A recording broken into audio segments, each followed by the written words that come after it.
El tigre, de Josep Carner. Ja heu sentit a parlar del tigre.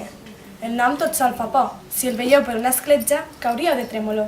Amb una mirada que esgarrife, poc més gran que un lleó, sense crinera d'artista, ratllat de negre per tot.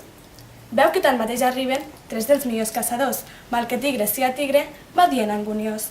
Caçadors que venen amb armes d'horribles sons. Jo, que ben cruspit de homes, sostenia que eren bons.